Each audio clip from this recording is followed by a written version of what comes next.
સ્વામિનારાયણ વિદ્યાર્થી મિત્રો,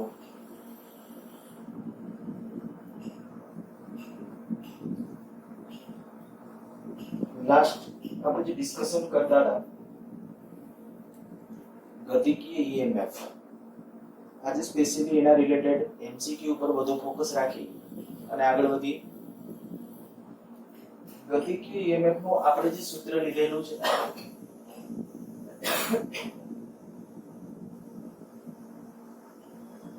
ગતિકીય EMF epsilon બરાબર VLV. આ સમીકરણ ક્યારે સાચું છે? તો જ્યારે આપણે કહી શકાય સમાન ચુંબકીય ક્ષેત્રમાં કોઈ L લંબાઈ ધરાવતો કોઈ વાહક, તાર, સળિયો V જેટલા અચળ વેગથી જ્યારે આ ગતિમાં હોય ત્યારે આપણે કહીએ કે આ ગતિકીય ઈએમએફ નું સૂત્ર છે એ એપ્લિકેબલ છે. કેટલાક કિસ્સામાં માની લ્યો કે પ્રવેગી ગતિ હોય, ચુંબકીય ક્ષેત્ર સમાન છે, તાર સુરેખ છે, પણ જો સુરેખ સળિયો છે પ્રવેગી ગતિ કરતો હોય, માની લઈએ આપણે એ જ રીતે તેનો અહીં કહું કે જો સળિયો સમાન ચુંબકીય ક્ષેત્રમાં પ્રવેગી ગતિ કરતો હોય,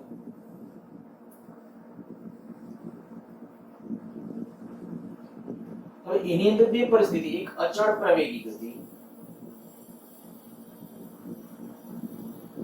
હવે અચળ પ્રવેગી ગતિ હોય તો શું કરશો? તો કે સીધું તમે આ રીતે V બરાબર V0 પ્લસ AT, આના પરથી અચળ પ્રવેગી ગતિનું સમીકરણ છે, ઇનિશિયલ વેગ જે આપ્યો હોય ઇનિશિયલ વેગ, તો આના પરથી આનો ઉપયોગ કરી પરથી V મેળવો. સમય સાથે વાત હોય તો એ રીતે બીજા આપણે અચળ પ્રવેગી ગતિના સમીકરણો જાણો છો, એનો કોઈ પણનો ઉપયોગ કરી શકો છો.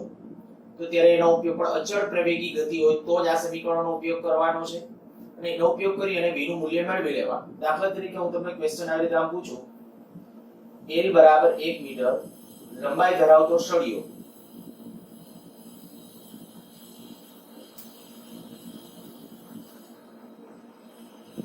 આ 10 ટેસ્લાના સમાન ચુંબકીય ક્ષેત્રમાં લંબ રૂપે A બરાબર 2 મીટર પર સેકન્ડ સ્ક્વેર ના પ્રવેગથી ગતિ કરે છે. તો T બરાબર 2 સેકન્ડે EMF કેટલું? T બરાબર 2 સેકન્ડે આપણે EMF નું મૂલ્ય નક્કી કરવું છે. તો થોડી સ્પીડે ચાલીએ અને સૌથી પહેલું આપણે શું કામ કરશું? પ્રવેગ અચળ છે તો કે હા, જો અચળ પ્રવેગ હોય તો V બરાબર V0 પ્લસ AT, આ પ્રારંભિક વેગ 0, ચુંબકીય ક્ષેત્રમાં લંબ રૂપે ગતિ કરે છે ત્યારે ઇનિશિયલ આપણે કે પ્રારંભનો એનો વેગ છે એ 0 છે. તો અહીંયા 2 સેકન્ડ પછી નક્કી કરવો છે પ્રવેગ, 2 સેકન્ડ પછી વેગ નક્કી કરો 4 મીટર પર સેકન્ડ. તો આ થઈ ગયું V. તો હવે કહી શકાય એપ્સિલોન બરાબર VLV. બસ આમાં કિંમત મૂકીને B એટલે 10 ટેસ્લા, L એટલે 1 મીટર અને V એટલે 4, તો 40 વોલ્ટ. આ થઈ ગયું આપણું પ્રેરિત EMF. પણ માની લ્યો કે અચળ પ્રવેગી ગતિ ન હોય, અનિયમિત પ્રવેગી ગતિ હોય.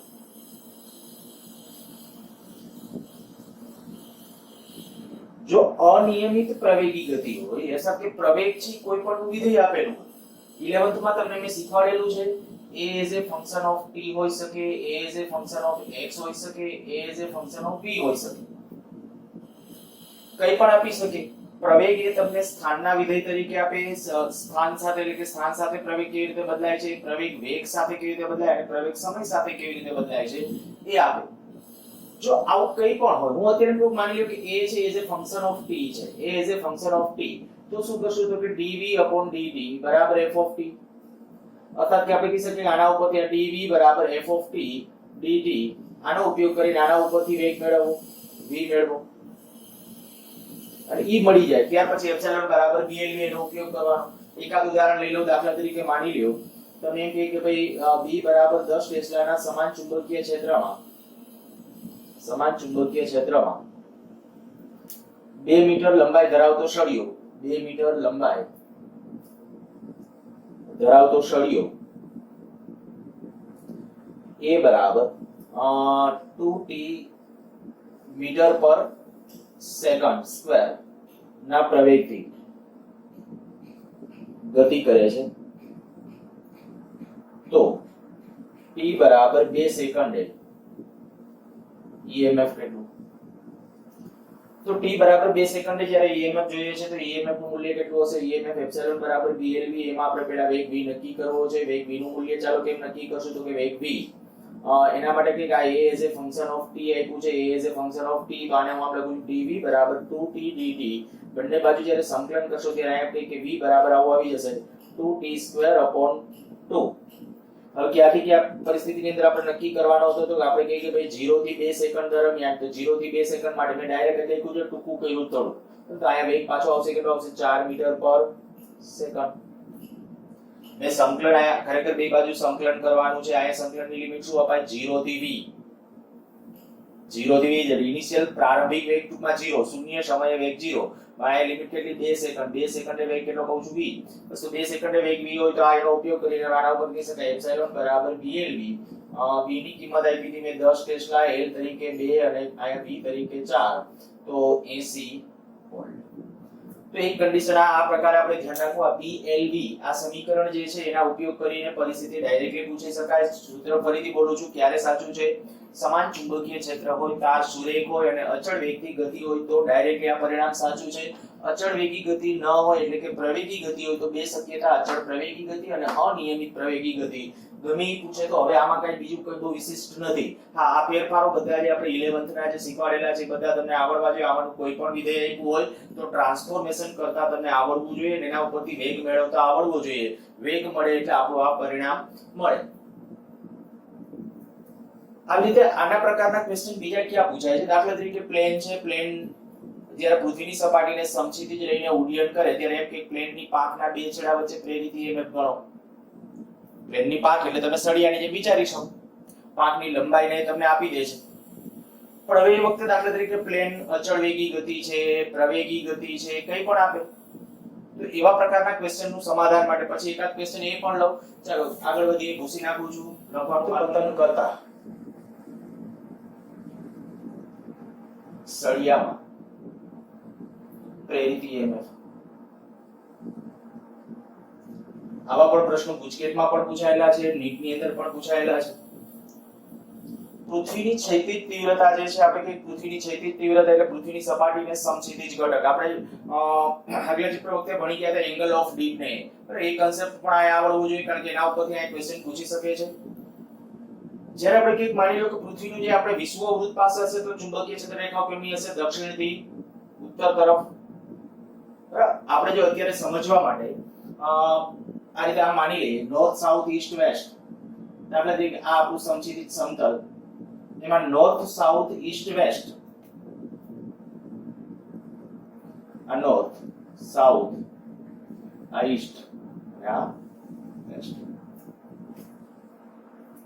જ્યારે કોઈ સળિયો મુક્ત પતન કરે છે હું પેલું સૌથી પહેલા એમ કહું કે માની લો કોઈ એક સળિયો આ એક સળિયો કેમનો રે એવી રીતે નોર્થ સાઉથ રે એવી રીતે આ મુક્ત પતન કરે છે. તમે સમજી ગયા છો હું અત્યારે શું કહેવા માંગુ છું?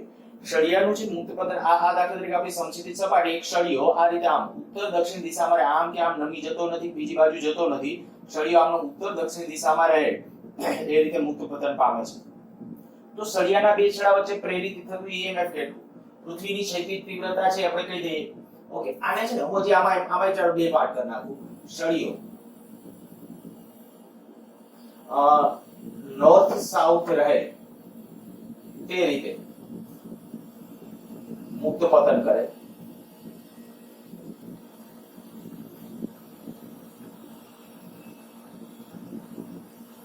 એમાં જે શક્યતા વિચારતા છે એ જો પૃથ્વીના વિષુવવૃત્ત પાસે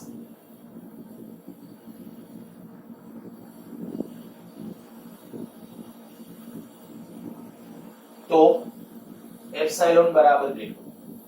બીજું લઉં જો પૃથ્વીના ચુંબકીય ધ્રુવો પાસે હોય, પૃથ્વીના ચુંબકીય ધ્રુવો પાસે હોય તો પ્રેરિત EMF કેટલું અને angle of tip A phi હોય તે સ્થળે હોય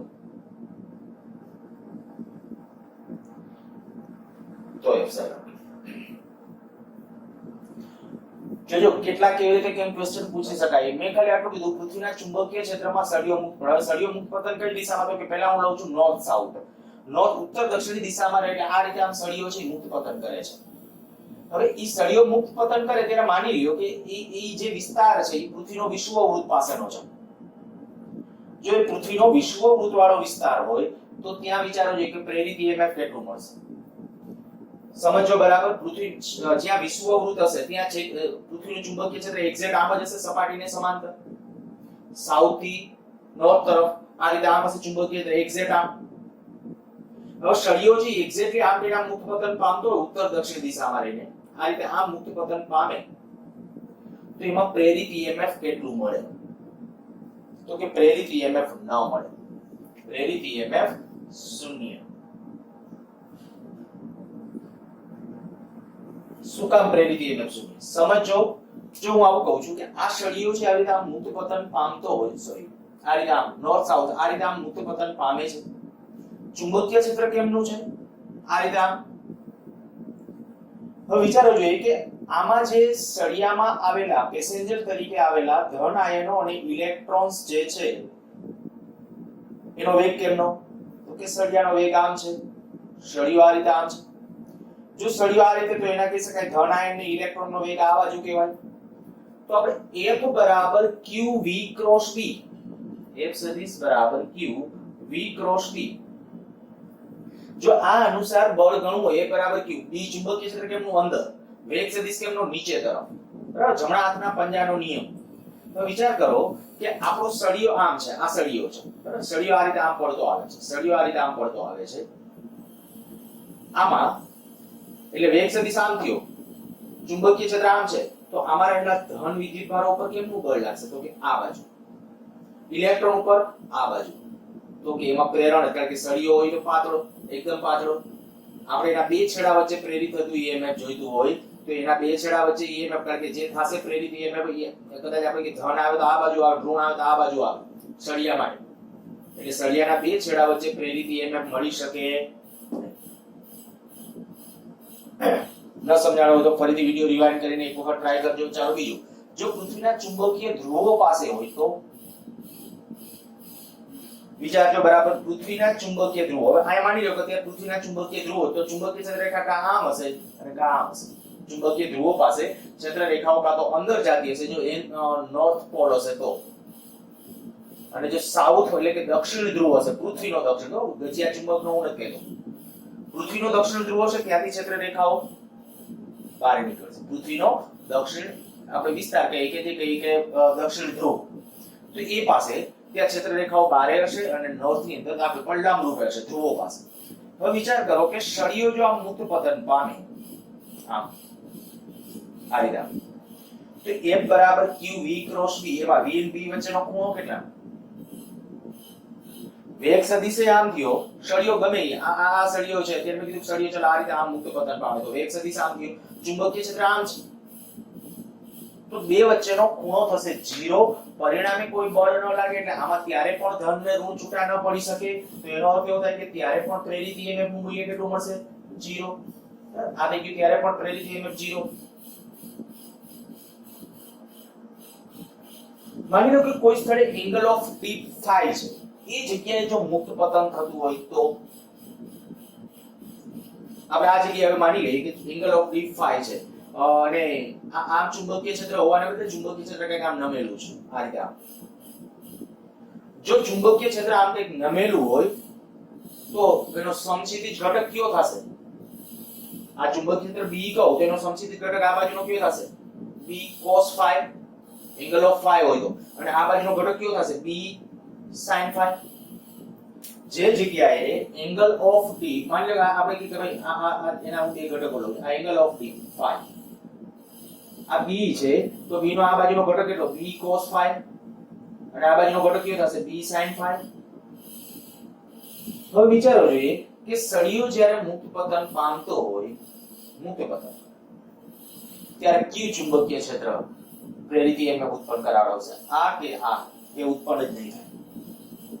તો દેખીતી વાત એ કે આ P sin θ છે ને એ દિશામાં તો સળિયાનો વેગ છે, સળિયાનો વેગ ઈ દિશામાં છે તો પ્રેરિત EMF ન મળે. બીજું, જ્યારે આપણી વાત આ છે કે જો આપણે કે ચુંબકીય ક્ષેત્ર આમ છે અને અમે બે ઘટકો લીધા, એક આ બાજુનો ઘટક, એક આ બાજુનો ઘટક, બીજો આ ઘટક. હવે આ ઘટક જે છે ચુંબકીય ક્ષેત્રનો, સળિયો આમ છે, સળિયો આ રીતે આમ પડે છે, તો હમણાં સમજાયું તો એ પ્રમાણે વિષુવ અવરોધ પાસે નથી મળતું, એનો અર્થ કે આ ચુંબકીય ક્ષેત્રના ઘટકને કારણે ન મળે, એવી રીતે આ ઘટકને કારણે પણ ન મળે. તો એનો અર્થ એવું છે કે અહીંયા પણ પ્રેરિત EMF નું મૂલ્ય કેવું હશે? 0. જો ગોખવું હોય તો ખાલી આટલું જ ગોખવાનું છે કે ભાઈ સળિયો ઉત્તર દક્ષિણ દિશામાં રહે એવી રીતે મુક્ત પતન કરવા દેવામાં આવે તો એમાં પ્રેરિત EMF 0 ગમે ત્યાં હોય, ધ્રુવ પાસે હોય તોય ભલે, વિષુવ અવરોધ પાસે હોય તોય ભલે, અને એંગલ ઓફ ડીપ હોય તોય ભલે. એ વખતે એક વધારામાં હું તમને આટલું કહું કે અહીં સળિયાનો પ્રવેગ જો a હોય તો શું કહેશો? a greater than g, a less than g કે equal to g? શું આવશે? ઉત્તર દક્ષિણ દિશામાં રહીને મુક્ત પતન પામતો હોય તો એનો અર્થ એવો થાય કે સળિયામાં કોઈ પ્રેરિત EMF નથી અને એઝ ઇટ ઇઝ જે એમને પડે છે એમાં મુક્ત કોઈ બળ લાગે તો પ્રવેગ ઘટે વધે. એટલે આયા કહી શકાય પ્રવેગનું મૂલ્ય કેના જેટલું હશે? g જેટલું. ઓકે, ચાલો બીજી પરિસ્થિતિ લઈએ. આ મેં લખ્યું કે સળિયો નોર્થ સાઉથ રહીને મુક્ત પતન કરે છે, એને બદલે માની લઈએ કે આવું સળિયો ઈસ્ટ વેસ્ટ રહે તે રીતે મુક્ત પતન કરે. બધી પરિસ્થિતિ આની જેમ જ પાછી વિચારી લ્યો. આ આપણું આ સમક્ષિતિજ સમતલ નોર્થ સાઉથ ઈસ્ટ વેસ્ટ, આ નોર્થ સાઉથ, અહીંયા ઈસ્ટ અને વેસ્ટ, આ ઈસ્ટ વેસ્ટ. હવે સળિયો જે મુક્ત પતન પામે છે ઈ કેમનો રહે? ઈસ્ટ વેસ્ટ રહીને આ રીતે આ ઈસ્ટ. તો સળિયો હવે આવી રીતે આમ પડે છે. હવે આપણે પ્રેરિત EMF જોઈએ છે. અહીંયા જ્યારે આપણે પહેલો મુદ્દો જે રીતે લીધો તો એની જેમ જ પહેલું પૃથ્વીના વિષુવ અવરોધ પાસે, પૃથ્વીના વિષુવ અવરોધ પાસે હોય ત્યારે અથવા હોય તો પ્રેરિત EMF કેટલું? બીજું, પૃથ્વીના ચુંબકીય ધ્રુવો પાસે હોય, પૃથ્વીના ચુંબકીય ધ્રુવો પાસે હોય તો. ત્રીજું, એંગલ ઓફ ડી phi હોય તે સ્થાને હોય તો પ્રેરિત EMF. આ બધામાં આપણે જવાબ લખો. ચાલો વિચારો શું આવશે. જો આપણે અહીંયા અત્યારે આ રીતે આમ લઈએ કે સળિયો ઈસ્ટ વેસ્ટ દિશામાં રહી અને મુક્ત પતન પામે છે તો સળિયો આજે આમ પડે છે. આ સળિયાનું પતન છે. આ રીતે ચુંબકીય ક્ષેત્ર કેમનું છે? વિષુવ અવરોધ પાસે કેમનું હશે? આ અંદર તરફ. ચુંબકીય ક્ષેત્ર આ બાજુ છે, સળિયાનું પતન આ બાજુ, એટલે વેગ સદિશ આમ થયો. જોજો સળિયો આ રીતે આમ પડે છે, સળિયો આ રીતે આમ પડતો આવે છે, વેગ સદિશ આ બાજુ થયો. ચુંબકીય ક્ષેત્ર આમ છે. ધન વિદ્યુતભાર ઉપર બળ કેમનું લાગશે? આ બાજુ. ધન વિદ્યુતભાર ઉપર આ બાજુ બળ લાગશે, ઋણ વિદ્યુતભાર ઉપર આ બાજુ બળ લાગશે. એનો અર્થ કે આ છેડો પોઝિટિવ બનશે, આ બાજુનો છેડો છે પોઝિટિવ બનશે અને આ બાજુનો છેડો નેગેટિવ બનશે. પ્રેરિત EMF મળશે. કેટલું મળશે? તો કે જો સળિયાની લંબાઈ L હોય, પૃથ્વીનું ચુંબકીય ક્ષેત્ર BH હોય, B કયો કે વિષુવ અવરોધ પાસે છે એટલે B કયો કે BH કયો કોઈ ફેર નથી પડતો. ચાલો પહેલા એક વખત B લખું, BL P. એ જેટલા વેગ જે તે ક્ષણે કારણ વેગ એનો વધતો જશે ધીમે ધીમે, અને વેગ વધે એટલે પ્રેરિત EMF નું મૂલ્ય વધશે. આ મુક્ત પતન પામતો સળિયો છે એનો વેગ સતત ને સતત વધતો જશે, સતત ને સતત. અતિ દૂરથી પડતો હોય તો સતત ને સતત ન વધે, એક સ્થિતિમાં ટર્મિનલ વેગ ધારણ કરી લે. 11th નું કદાચ તમને યાદ હશે, અને યાદ ન હોય તો હું હમણાં એક દાખલો લઈશ. એ દાખલાની અંદર તમે એના ઉપરથી આ વિચારજો. બરાબર, હું આ નહીં કરાવું, આ જગ્યાએ નહીં કરાવું. આના જેવો એક દાખલો લઈશ ટર્મિનલ વેગ, તો એના ઉપરથી વિચારજો ત્યાં કે શું આવે. પણ એક વસ્તુ છે કે વેગ પ્રારંભમાં વધે, વેગ પ્રારંભમાં વધતો ને સળિયો આમ પડતો આવે છે, વેગ શરૂઆતમાં વધશે, એક સ્થિતિમાં ટર્મિનલ વેગ આવી જશે. કારણ શું? ટર્મિનલ વેગનું કારણ શું એ તમને કીધું એક કે આ સળિયો જ્યારે આમ પડે છે ને ત્યારે જો પ્રેરિત EMF મળે તો પ્રેરિત EMF લેન્ઝના નિયમ અનુસાર કેવી રીતે હોય? એના કારણનો વિરોધ કરે એવી રીતે. હવે એના કારણનો વિરોધ કરતી દિશામાં જો પ્રેરિત હોય તો એનું કારણ તો મુક્ત પતન છે, તો એનો વિરોધ કરે એવી રીતે, મીન્સ કે એના ઉપર બળ છે ને ઉપર તરફ લાગે ને એવી રીતે, બરાબર? એટલે બળ એક ઉપર તરફ લાગશે, ઉપર તરફ બળ લાગે, એ બળ નીચેનું બળ બે સરખા થાય ને ત્યારે સળિયો ટર્મિનલ વેગ થાય. એટલે તમારે ખરેખર આ કેવું હતું એમ કહી શકાય, કદાચ તમને પ્રશ્ન પૂછે એક સળિયો વિષુવવૃત્ત પાસે મુક્ત પતન પામે છે તો શું લખશો? ઓપ્શન આવા આપ્યા છે કે શરૂઆતમાં સળિયામાં પ્રેરિત EMF નું મૂલ્ય વધતું જશે, પછી અચળ થઈ જશે કોઈ એક મૂલ્ય આગળથી, શરૂઆતમાં ઘટશે પછી અચળ થઈ જશે, પહેલા વધશે પછી ઘટશે. તો એ ઓપ્શન સિલેક્ટ કરતા આવડતા હોવા જોઈએ અને એમ કહી શકાય કે એપ્સિલોન બરાબર BLV, વેગ જેમ જેમ વધતો જશે એમ પ્રેરિત EMF નું મૂલ્ય પહેલા વધશે, પછી ટર્મિનલ વેગ આવી જશે અને ટર્મિનલ વેગ આવી જાય ત્યાર પછી અચળ થઈ જશે. તો ચાલો પૃથ્વીના ચુંબકીય ધ્રુવો પાસે હોય, જો પૃથ્વીના ચુંબકીય ધ્રુવો પાસેનું મુક્ત પતન હોય તો શું કન્ડિશન આવે? તો કે જ્યારે પૃથ્વીના ચુંબકીય ધ્રુવો માની લો કે હવે આપણે પૃથ્વીના ચુંબકીય ધ્રુવ પાસે છીએ તો ચુંબકીય ક્ષેત્ર આમ છે અથવા તો આમ છે, અત્યારે આમ લઈએ, ચલો આ બાજુ આમ ચુંબકીય ક્ષેત્ર છે, સળિયો કેવી રીતે આ રીતે આમ મુક્ત પતન પામે છે? તો કે ચુંબકીય ક્ષેત્ર આમ છે, વેગ સદિશ આમ છે, બે એક દિશામાં થઈ ગયા, બળ નહીં લાગે કારણ કે F બરાબર QV ક્રોસ B, એમાં જો V અને B એક જ દિશામાં થાય તો બળ ન લાગે, પરિણામે આપણે કહી શકીએ અહીંયા પ્રેરિત EMF મળી શકે નહીં. ચાલો તો જે સ્થળે એંગલ ઓફ ડીપ phi હોય, માની લો કે આપણે હવે અહીંયા છે એંગલ ઓફ ડીપ phi છે, મીન્સ કે આ જ રીતે આ વિચારો, આ ચુંબકીય ક્ષેત્ર છે આમ છે, એના બે ઘટકો એક આ બાજુનો અને એક આ. ચુંબકીય ક્ષેત્ર મેં કીધું એક હવે આમે છે, હવે ઈ જ વિચારો, ચાલો એક ચુંબકીય ક્ષેત્ર આમ છે અને એક આમ છે, સળિયો જો આમ પડતો આવતો હોય, વિચારો જોઈએ આમ, તો આ ઘટકમાં પ્રેરિત મળે તો કે ના, કારણ કે વેગ સદિશ આનો અને આ ઈ બે એક V ક્રોસ B પ્રમાણે બળ 0 થાય તો આમાં વિદ્યુતભાર ઉપર આને કારણે બળ ન લાગે આ ચુંબકીય ક્ષેત્ર, પણ ઓલા ચુંબકીય ક્ષેત્રને કારણે લાગે. ઈ ચુંબકીય ક્ષેત્ર કયું આવશે? ઈ ચુંબકીય ક્ષેત્ર આવશે B cos phi, બરાબર? તો આ આપણે કહીએ પ્રેરિત EMF નું મૂલ્ય આવશે BLV cos phi. થોડું છે ને દાખલાને એને ફિલ કરજો, બાકી સૂત્રો ગોખવા હશે તો ગોખી પણ શકશો, પણ ગોખવાથી હું તમને કહું કે જ્યારે ખરેખર પ્રશ્ન પૂછવામાં આવે ને કન્સેપ્ચ્યુઅલ ક્વેશ્ચન જેને કહેવાય તો સૂત્ર તમને બનાવતા આવડવું જોઈએ, હકીકત એ છે. તો અહીંયા આપણા માટે પ્રેરિત EMF ની પરિસ્થિતિ છે એ યાદ આવી જશે. અચ્છા, આમાં હું તમને એમ કહું કે જો આ જગ્યાએ પ્રવેગની વાત હોય આમાં, તો અહીંયા પ્રવેગ કેટલો કહેશો? પ્રવેગ એ સળિયાનો પ્રવેગ જો a હોય તો a લેસ ધેન g, અહીંયા a ઇક્વલ ટુ g અને અહીંયા પાછું a લેસ ધેન g. સળિયાના પતનનો જે પ્રવેગ છે સમજાય જવું જોઈએ, કારણ કે અહીંયા જેવું આ પ્રેરિત EMF મળ્યું એનો અર્થ કે બળ લાગશે, એક વિરોધક ઉપર બળ લાગશે, બરાબર? ઉપર તરફ જ્યારે બળ લાગે ત્યારે જ્યારે ઈ ફીલિંગ કરે આ છેડો ધન બને આ ઋણ બને.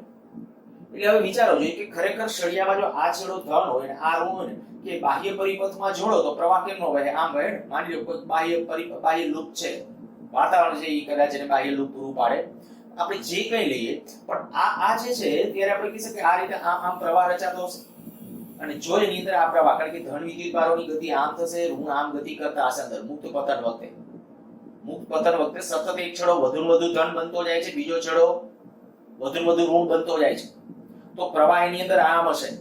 આવું નો વિચારતા આ ધન છે ને આ ઋણ છે પ્રવાહ આમ એ નથી, કારણ કે આની અંદર આ સળિયો જ્યારે પતન પામતો ત્યારે ધન આમ જ ગતિ કરતો હશે, વધુ ને વધુ ધન આ બાજુ જશે, વધુ ને વધુ ઋણ આમ, તો ધન જેમનો ગતિ કરતો એ પ્રવાહની દિશા કહેવાય, તો પ્રવાહ આમ છે. વિચારો ચુંબકીય ક્ષેત્ર કેમનું છે? નીચે તરફ. તો આપણું જે સમીકરણ હતું F બરાબર IL ક્રોસ B, પ્રવાહ કેમનો સળિયામાં? પ્રવાહ આમ કીધો સળિયામાં. ચુંબકીય ક્ષેત્ર કેમનું?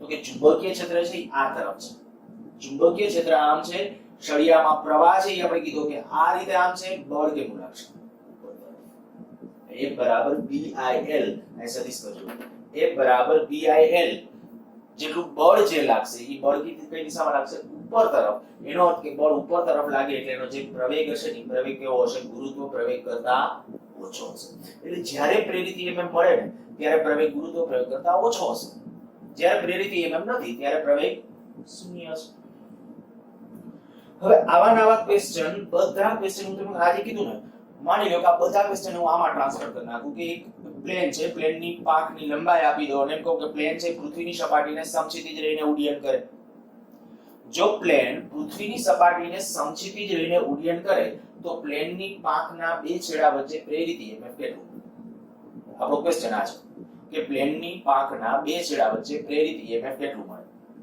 હવે એમાં બધી કન્ડિશન આવી જાય કે વિષુવવૃત્ત પાસે હોય ચુંબકીય ધ્રુવો પાસે હોય એંગલ ઓફ ડીપો એ સ્થળે હોય તો શું થાય હું ચાલ આમાંથી આ વસ્તુ કેટલી ઘૂસીને આપણે એનું ડિસ્કશન કરીએ છીએ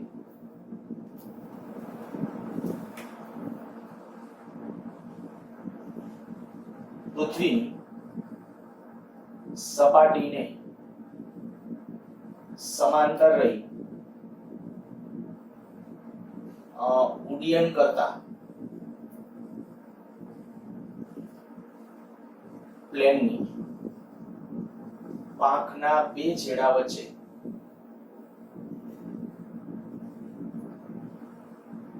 પ્રેરિત EMF